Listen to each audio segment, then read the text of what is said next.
अस्सलाम वालेकुम students. Hope you all are fine.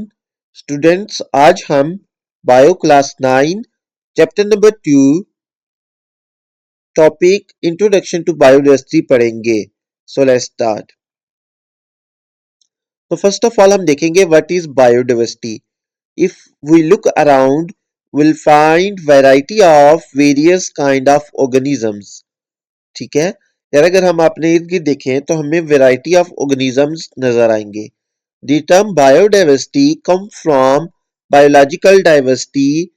Biodiversity has ecological and economic importance.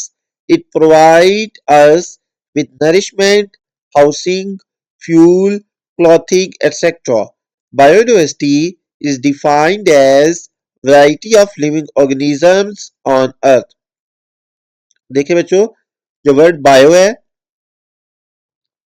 it means life, means living organisms, and diversity means variety. So variety of जो living organisms है, जो organisms की जो variety है अर्थ के ऊपर, उसको हम क्या कहेंगे? बायोडाइवर्सिटी। ठीक है, ये देखिए नीचे अब एक पिक्चर शो की हुई है, फिगर 2.1 बायोडाइवर्सिटी। तो ये देखिए हमारे पास डिफरेंट टाइप्स ऑफ एनिमल्स हैं, डिफरेंट टाइप्स ऑफ प्लांट्स हैं। ठीक है, तो ये क्या है? सारी ये वैरायटी ऑफ ऑर्गेनिजम्स है। ठीक है, नेक्स्ट है हमारे पास क्लासिफिकेशन। ओके बच्चों, क्लासिफिकेशन क्या है? Classification is grouping of related fact into classes. It is a process which bring together like things and separates unlike things. Okay बच्चों, क्लासिफिकेशन कहते हैं ग्रुपिंग ऑफ ऑर्गेनिज्म को। ठीक है, यानी जो हमारे पास देखे ना, एक ह्यूज वैरायटी है एनिमल्स की भी, प्लांट्स की भी। ठीक है, तो हर एक को इंडिविजुअली स्टडी करना इट्स क्वाइट कॉम्प्लिकेटेड। तो हम क्या करते हैं, अपनी ईज के लिए, अपनी आसानी के लिए, अपनी अंडरस्टैंडिंग के लिए डिफरेंट ऑर्गेनिजम्स को क्लासीफाई कर देते हैं डिफरेंट ग्रुप्स के अंदर। किस बेस पे हम उनको ग्रुप्स में क्लासीफाई करते हैं? हम उनको क्लासीफाई करते हैं सिमिलैरिटीज और डिफरेंसेस के बीच के। ठीक है, यानी अगर दो ऑर्गेनिजम्स है हमारे पास, वो सिमिलर हैं, तो उनको हम एक ही ग्रुप में क्लासीफाई कर देते हैं, और जो डिफरेंट है उनको डिफरेंट ग्रुप्स में। ठीक है, तो क्लासिफिकेशन क्या है बेसिकली बच्चों? Grouping of organisms into different classes. ठीक है, ये कह रहा है ये एक प्रोसेस है जिससे हमारे पास जो लाइक थिंग्स हैं या जो सिमिलर ऑर्गेनिजम्स हैं वो ब्रिंग्स टुगेदर, वो गठे आ जाते हैं, और जो सेपरेट या डिफरेंट होते हैं, जो अनलाइक थिंग्स हैं या डिफरेंट है, वो क्या हो जाते हैं? सेपरेट हो जाते हैं। ठीक है, अब देखिए एडवांटेजेस क्या है क्लासिफिकेशन के। हम जो क्लासिफिकेशन करते हैं इसका एडवांटेज क्या है? Biologists have devised many ways of grouping organism. The grouping of organism is called classification. कह रहा बच्चों, बायोलॉजिस्ट ने डिफरेंट वेज डिवाइस किए हैं ऑर्गेनिजम्स को ग्रुप करने के लिए, क्लासिफाई करने के लिए, और ये जो ग्रुपिंग ऑफ ऑर्गेनिज्म है इसको हम कहते हैं classification. Taxonomy is branch of biology concerned with identification, naming and classification of organisms. Okay बच्चों, एंड थर्ड डेफिनेशन हमें इसमें दी हुई है, the scientific study of diversity of organisms and their evolutionary relationship is called systematics. अच्छा बच्चों, यहाँ पे हमारे पास तीन टर्म्स आएंगे, क्लासिफिकेशन, टेक्सोनॉमी एंड सिस्टमैटिक। ये तीनों क्या है? हमें देखने में, सुनने में सिमिलर ही लगती है, बट इन तीनों में डिफरेंस है, तो आपको पता होना चाहिए। अक्सर इसमें से शॉर्ट क्वेश्चन आ जाता है कि डिफरेंशिएट बिटवीन टेक्सोनॉमी सिस्टमैटिक, या डिफाइन क्लासिफिकेशन एंड टेक्सोनॉमी। ठीक है, तो इनमें क्या डिफरेंस है ये डिफाइन करें। तो जो क्लासिफिकेशन है वो क्या है? Grouping of organisms. ठीक है, जो ऑर्गेनिजम्स की हम जो ग्रुपिंग करते हैं उसको हम क्लासिफिकेशन कहते हैं। जबकि जो टेक्सोनॉमी है, it is a branch of biology जो डील करती है ऑर्गेनिजम्स की आइडेंटिफिकेशन के साथ, उनकी नेमिंग के साथ, और उनकी क्लासिफिकेशन के साथ। ठीक है, taxonomy is branch of biology which deals with identification, naming and classification of organisms. ठीक है, कि अगर हमारे पास एक ऑर्गेनिज्म है, हमने उसको आइडेंटिफाई करना है, देन उसका एक नेम रखना है, देन उसको क्लासीफाई करना है, तो ये किस में आ जाएगा? ये टेक्सोनॉमी में आ जाएगा। Suppose you were asked to classify living organisms of your surrounding, what criteria would you use to classify the organism. कह रहे हैं फॉर एग्जांपल अगर आपको कहा जाता है कि आपके सराउंडिंग में इर्द गिर्द में जो ऑर्गेनिजम्स हैं आप उनको क्लासीफाई करें, तो कौन सा क्राइटेरिया है जिसकी बेस पे आप क्लासीफाई करेंगे। ठीक है, अब बच्चों जो होता है ना क्लासिफिकेशन का क्राइटेरिया, वो डिफरेंट क्राइटेरिया पे हम ऑर्गेनिजम्स को क्लासीफाई कर सकते हैं। ठीक है, लाइक हम मूड ऑफ न्यूट्रिशन पे भी ऑर्गेनिजम्स को क्लासीफाई कर सकते हैं। मूड ऑफ न्यूट्रिशन पे कैसे कर सकते हैं, ऐसे ऑर्गेनिज्म जो अपनी जो फूड है वो खुद प्रिपेयर करते हैं, हम उनको ऑटोट्रॉफ कहते हैं, यानी उनको ऑटोट्रॉफ कैटेगरी भी डाल देते हैं। ठीक है, और जो खुद अपनी प्रिपेयर नहीं करते फूड प्रिपेयर ऑर्गेनिजम्स खुद फूड अपनी प्रिपेयर नहीं करते बल्कि डिपेंड करते हैं ऑटोट्रॉफ्स के ऊपर या प्रोड्यूसर्स के ऊपर, उनको हम हेटरोट्रॉफ्स में रख देते हैं। ठीक है, तो ये हमने क्लासीफाई कर दिया मूड ऑफ न्यूट्रिशन के ऊपर। ठीक है, उसके अलावा हम डिफरेंट जो क्राइटेरिया के ऊपर उनको हम क्लासीफाई कर सकते हैं। ठीक है, the scientific study of diversity of organism and their evolutionary relationship is called systematic. अच्छा, एक और देखिए हमारे पास सिस्टमैटिक्स आ गया। ये क्या है, कह रहा बच्चों जो डाइवर्सिटी ऑफ ऑर्गेनिजम्स है उनकी जो साइंटिफिक स्टडी है और उनके जो एवोल्यूशनरी रिलेशनशिप की स्टडी है, इसको हम कहते हैं सिस्टमैटिक्स। ठीक है, जबकि टेक्सोनॉमी क्या थी, it is a branch of biology which deals with identification, naming and classification. जो टेक्सोनॉमी है वो ऑर्गेनिजम्स की आइडेंटिफिकेशन, नेमिंग और क्लासिफिकेशन को डील करती है, जबकि सिस्टमैटिक्स क्या है, it is the scientific study of diversity of organism. ये क्या है, ऑर्गेनिजम्स की स्टडी है। ठीक है, and their evolutionary relationship. Next is the main aim and objective of classification are. ये भी बच्चों यहाँ से एक शॉर्ट बन सकता है, अक्सर शॉर्ट आ जाता है कि what are the aims of classification and aims and objectives of classification. ठीक है, तो हमारे पास चार एम्स है। ठीक है, वो क्या क्या है, to determine similarities and differences between organisms, ये आपको पता होने चाहिए। ठीक है, तो अगर शॉर्ट में ये आते हैं एम्स या ऑब्जेक्टिव्स ऑफ क्लासिफिकेशन लिखे तो आपने ये चारों लिख रहे होंगे। देखिए, एम्स और ऑब्जेक्टिव का मतलब है कि हम क्लासिफिकेशन क्यों करते हैं, इसका मकसद क्या होता है। ठीक है, तो इसकी जो हम रीजंस है, फर्स्ट ऑफ ऑल जो इसका एम होता है वो होता है to determine similarities and differences between organism. या हम क्या करें, डिफरेंट ऑर्गेनिजम्स के बीच में जो सिमिलैरिटीज है और जो डिफरेंसेस है उनको क्या कर सके, डिटरमाइन कर सके। Next is to arrange organisms on the basis of similarities and differences, कि आप ऑर्गेनिजम्स को अरेंज कर सकें सिमिलैरिटीज और डिफरेंसेस के बेसिस पर। Next is identify organism to study them systematically, कि ऑर्गेनिजम्स को हम आइडेंटिफाई कर सके ताकि हम उनको सिस्टमैटिकली स्टडी कर सकें। And fourth one is to find out evolutionary relationship among organism, ये एवोल्यूशनरी रिलेशनशिप क्या है ऑर्गेनिजम्स के बीच में। ओके बच्चों, ये एवोल्यूशनरी रिलेशनशिप क्या होता है, देखिए ये वर्ड जो है ना एवोल्यूशनरी, एवोल्यूशन से निकला है। तो एवोल्यूशन हमने पढ़ा क्या होता है बच्चों, जो चेंजेस होती है किसी भी स्पीशीज के अंदर जो आती है ओवर टाइम, उसको हम कहते हैं evolution. Changes which occur in a species over a particular time.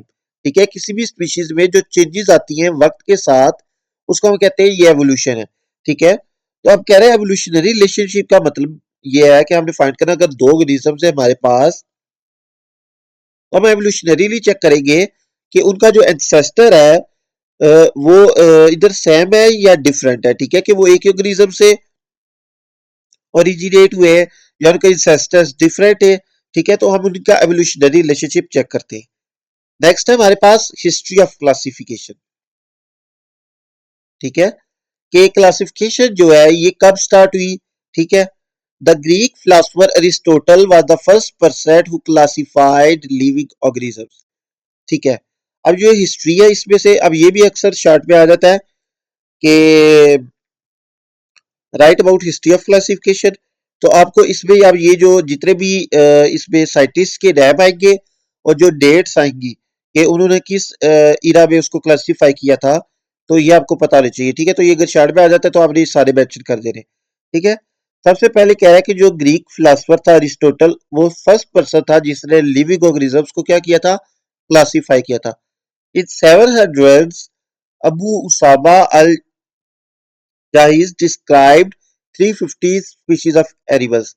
700 में अबू साबा ने क्या किया, जो एनिमल्स की 350 स्पीशीज थी उनको डिस्क्राइब किया। In the end of 15th century many biologists have worked on classification method। कह रहा बच्चों कि 15th सेंचुरी के एंड तक डिफरेंट बायोलॉजिस्ट ने क्लासिफिकेशन मेथड पे काम किया। Henri Casilpino 1519 to 1603 he divided plants into 15 groups and called them genera। अच्छा, अब ये उसके आगे जो एड्री कैजल पेरो के आगे जो डेट ऑफ बर्थ और डेट ऑफ डेथ लिखी हुई है आपको बतानी चाहिए, एमसीक्यू में आ सकता है ये। और अगर ये शॉर्ट में आता है तो आपने ये डेट्स भी और नाम भी लिखने हैं, ठीक है।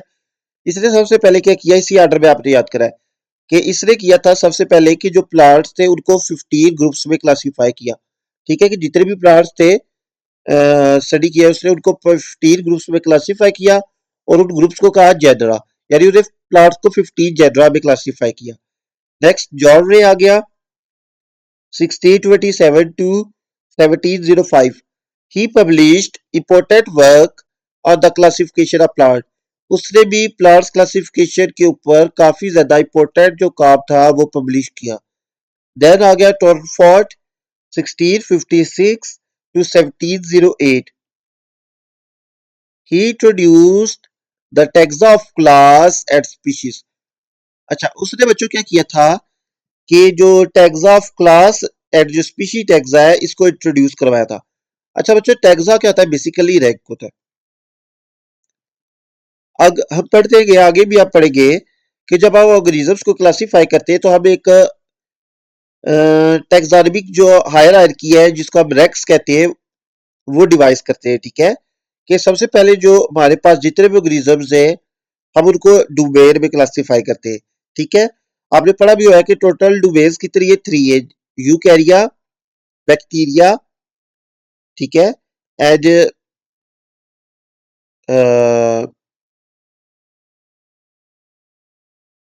प्रोकैरिया। ठीक है, अब जो हमारे पास 3 डोमेन्स है, अब उसके बाद क्या था कि उसके बाद जो नेक्स्ट टैक्सा या रैंक आता है जिसमें हम ऑर्गेनिजम्स को क्लासिफाई करते हैं वो आ जाता है हमारे पास किंगडम। देन आ जाता है हमारे पास फैमिली। देन हमारे पास आ जाता है जीनस। देन आ जाता है हमारे पास species.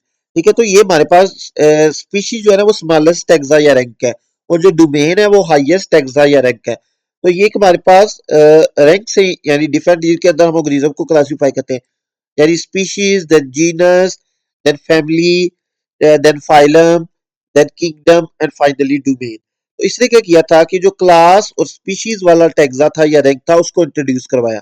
Then Carolus Linnaeus 1707 to 1778 he grouped species according to similar physical characteristics। उसने क्या किया था कि स्पीशीज को ग्रुप किया था on the basis of physical characteristics. Physical characteristics क्या होती है कि जो फिजिकल उसके एट्रीब्यूट्स है, खसूसियात है, उनको देख के उसने क्लासिफाई किया। According to earlier classification system organisms were classified into 2 kingdom, then 3 kingdom and then 5 kingdom system। Okay बच्चों, अगर हम क्लासिफिकेशन सिस्टम्स की बात करें तो सबसे पहले जो क्लासिफिकेशन सिस्टम आया था वो 2 किंगडम क्लासिफिकेशन सिस्टम आया था। ठीक है, उसमें क्या किया गया था कि जितने भी ऑर्गेनिजम्स थे उनको 2 किंगडम के अंदर क्लासिफाई किया गया था। ठीक है, देन हमारे पास एक 3 किंगडम क्लासिफिकेशन सिस्टम आया जिसमें ऑर्गेनिजम्स को 3 किंगडम्स के अंदर क्लासिफाई किया गया। देन 5 किंगडम सिस्टम आया जिसके ऑर्गेनिजम्स को 5 किंगडम्स के अंदर क्लासिफाई किया गया। अब देखिए, अब हम इन जो तीनों क्लासिफिकेशन सिस्टम्स है, 2 किंगडम, 3 किंगडम एंड 5 किंगडम को बारी बारी पढ़ेंगे डिटेल से। अब ये देखिए क्लासिफिकेशन सिस्टम पहले आया 2 kingdom system, then 3 kingdom system and then 5 kingdom system. सबसे पहले हमारे पास आ जाता है 2 किंगडम क्लासिफिकेशन सिस्टम। अच्छा, ये जो क्वेश्चन है very important exam view point से देखिए अगर हम, ठीक है, शॉर्ट में भी आ जाता है कि आप बताए 2 किंगडम क्लासिफिकेशन सिस्टम क्या था। उस पर आपने बताया कि ऑर्गेनिज्म को 2 किंगडम क्लासिफाई किया गया और वो 2 किंगडम कौन कौन से थे, एनिमल या प्लांटी, उनके आपने नाम बता दिए और बताना भी है कि ऑर्गेनिज्म को किस बेस के ऊपर क्लासिफाई किया गया। अगर 3 किंगडम क्लासिफिकेशन सिस्टम आ जाता है समटाइम शॉर्ट में, तो उसमें बता रहा है कि उसने कि ये किंगडम किसने दिया था और वो 3 किंगडम कौन कौन से थे जिसमें ऑर्गेनिज्म को क्लासिफाई किया गया। अगर फिर 5 किंगडम क्लासिफिकेशन सिस्टम भी आ सकता है, तो उसमें भी आपने बताया कि ये किसने प्रपोज किया था। एंड इसमें 5 किंगडम्स कौन कौन से थे और उनमें क्या किस बेस पे ऑर्गेनिज्म को क्लासिफाई किया गया। ठीक है, तो सब टाइम कंपैरिजन में भी आ जाता है कि डिफरेंशिएट करें 2 किंगडम या 3 किंगडम में या 3 किंगडम और 5 किंगडम क्लासिफिकेशन सिस्टम में, तो ये सब टाइम शार्ट में आ जाता है। तो आपने इन तीनों का डिफरेंस अच्छी तरीके से याद रखना है। सबसे पहले हमारे पास जो आता है वो आता है 2 Kingdom classification system. It is the oldest system and classify organism into 2 kingdoms, Platy and Animalia. यार बच्चों ये ओल्डेस्ट सिस्टम है और इसमें ऑर्गेनिजम्स को क्या किया गया, जितने भी लिविंग ऑर्गेनिजम्स थे ना उन सबको 2 किंगडम्स के अंदर क्लासिफाई किया गया। और वो किंगडम्स कौन कौन से थे, plantae and animalia. The plantae includes autotroph, bacteria, fungi, algae were also included in the kingdom. उसे कहा कि जो किंगडम प्लाटी है उसके अंदर ऑटोट्रॉफ्स को रखा गया। ऑटोट्रॉफ्स यानी वो लिविंग ऑर्गेनिज्म जो अपनी फूड खुद प्रिपेयर कर सकते हैं। उसके अलावा जो माइक्रो ऑर्गेनिजम्स थे लाइक बैक्टीरिया, उसके अलावा जो फंजाई और एल्गी थे उनको भी इसी किंगडम में यानी किंगडम प्लाटी में रखा गया। And the organisms which depend on autotroph or other heterotrophs are included in kingdom Animalia। और वो ऑर्गेनिजम्स जो ऑटोट्रॉफ्स पे डिपेंड करते थे फूड के लिए, वो खुद अपनी फूड प्रिपेयर नहीं करते थे, उनको किंगडम एनिमेलिया में रखा गया। Many unicellular organisms like Euglena have both plant-like, for example, presence of chlorophyll, and animal-like, heterotrophic mode of nutrition in darkness and lack of cell wall characteristics. So separate kingdom was introduced for such organisms. Okay बच्चों, अब हुआ क्या कि जब ये 2 kingdom classification system आया तो जाहिर बता हर चीज के कुछ प्रोज एंड कॉन्स होते हैं। ठीक है, एडवांटेज डिसएडवांटेज। अब इसमें जो थी प्रॉब्लम्स इस 2 किंगडम क्लासिफिकेशन सिस्टम में वो ये थी कि कुछ जो यूनिसेलुलर ऑर्गेनिजम्स थे, ठीक है, यूनिसेलुलर जिनके अंदर एक ही सेल होता है, लाइक यूग्लिना के एग्जांपल ले ले कि उनके अंदर दोनों तरह की प्लांट लाइक भी कुछ और कुछ एनिमल लाइक भी कैरेक्टरिस्टिक्स प्रेजेंट थी। अब उनके अंदर प्लांट लाइक कैरेक्टरिस्टिक्स कौन सी प्रेजेंट थी कि उनके अंदर क्लोरोफिल प्रेजेंट था। ठीक है, और एनिमल लाइक कैरेक्टरिस्टिक्स क्या प्रेजेंट थी कि उनका जो मोड ऑफ न्यूट्रिशन था वो हेटरोट्रॉफिक था और सेल वॉल भी उनके अंदर प्रेजेंट नहीं थी।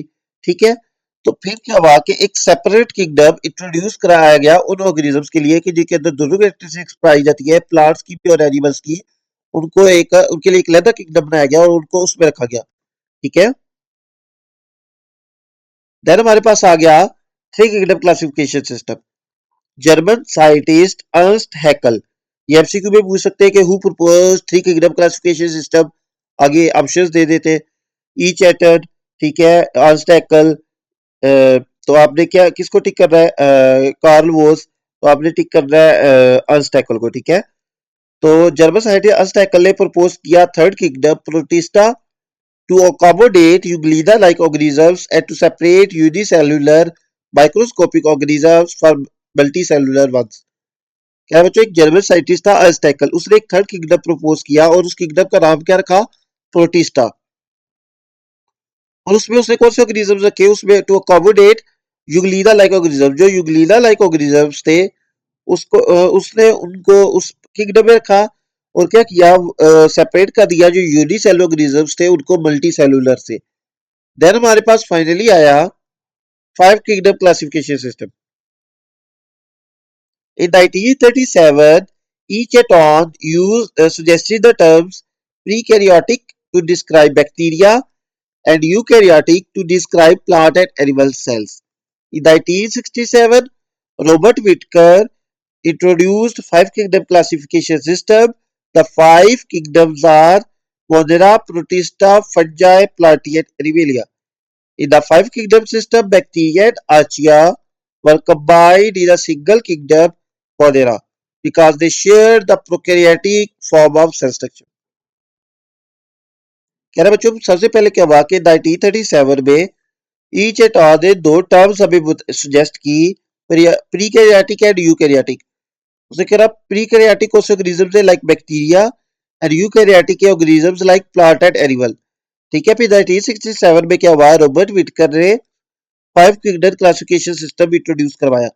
तो एमसीक्यू आ सकता है, who introduce 5 kingdom classification system? Robert Whittaker. अब जो 5 किंगडम्स थे वो क्या थे? Monera, protista, fungi, plantae and animalia. Protista, fungi, plantae and animalia तो हमारे पास पहले ही थे 3 किंगडम क्लासिफिकेशन सिस्टम में। जो 2 न्यू किंगडम्स इंक्लूड हुए वो थे हमारे पास मोदेरा एंड फंजाई। इन 5 किंगडम क्लासिफिकेशन सिस्टम में जो बैक्टीरिया और आर्चिया थे उनको सिंगल किंगडम मोदेरा में रखा गया, क्योंकि उन दोनों के अंदर prokaryotic form of cell present होता है। अच्छा बच्चों, ये प्रोकैरियोट्स आप बोलते हैं या यूकैरियोटिक सेल है, या प्रोकैरियोट्स या यूकैरियोट्स बोलते हैं, इन दोनों का क्या मतलब है? प्रो का मतलब बच्चों होता है बिफोर। जो कैरियोट है ना, ये ग्रीक वर्ड कैरियन से लिख रहा है, जिसका मतलब होता है न्यूक्लियस। तो pro means before and karyote means nucleus. So before nucleus हो गया। ठीक है, बिफोर न्यूक्लियस का क्या मतलब है? ऑर्गेनिजम्स जिनके अंदर वेल डिफाइंड न्यूक्लियस या न्यूक्लियस प्रेजेंट नहीं होता, वो प्रोकैरियोट्स है। ठीक है, एंड यूकैरियोट्स का अगर आप देखें, यू का मतलब होता है ट्रू, एंड कैरियोट जो है ग्रीक वर्ड कैरियोट से निकला है, जिसका मतलब होता है nucleus. Karyote means nucleus, true nucleus. तो वो ऑर्गेनिज्म जिनके अंदर ट्रू न्यूक्लियस प्रेजेंट होता है उनको हम यूकैरियोट्स कहते हैं। आप एग्जांपल ले, जो प्लांट्स और एनिमल्स हैं, इनके अंदर एक वेल डिफाइंड सेंटर में न्यूक्लियस, सेल के सेंटर में न्यूक्लियस प्रेजेंट होता है। ठीक है, वो ब्रेन इनक्लोज्ड, इसलिए हम इनको कहते हैं कि ये यूकैरियोट्स है। जबकि जो प्रिमिटिव ऑर्गेनिजम्स थे वो प्रोकैरियोट्स थे, यानी उनके अंदर वेल डिफाइंड न्यूक्लियस नहीं था। ठीक है, तो वो प्रोकैरियोट्स। ये साइड में देखिएगा, आपको बॉक्स नजर आ रहा होगा, the organisms which lack nucleus in the cell are called prokaryotes, while organisms which have nucleus in their cell are called eukaryotes. यानी वो ऑर्गेनिजम्स जिनके सेल के अंदर न्यूक्लियस प्रेजेंट नहीं होता, एब्सेंट होता है, उनको प्रोकैरियोट्स कहते हैं। जबकि वो ऑर्गेनिज्म जिनके अंदर जिनके सेल्स के अंदर न्यूक्लियस प्रेजेंट होता है, उनको हम यूकैरियोट्स कहते हैं। सो स्टूडेंट्स, हमारा ये टॉपिक कंप्लीट हो चुका है। होपफुली आपको समझ आ गया होगा। If you have any doubt, you can ask in comment section. Please like, share and subscribe my YouTube channel. Thank you.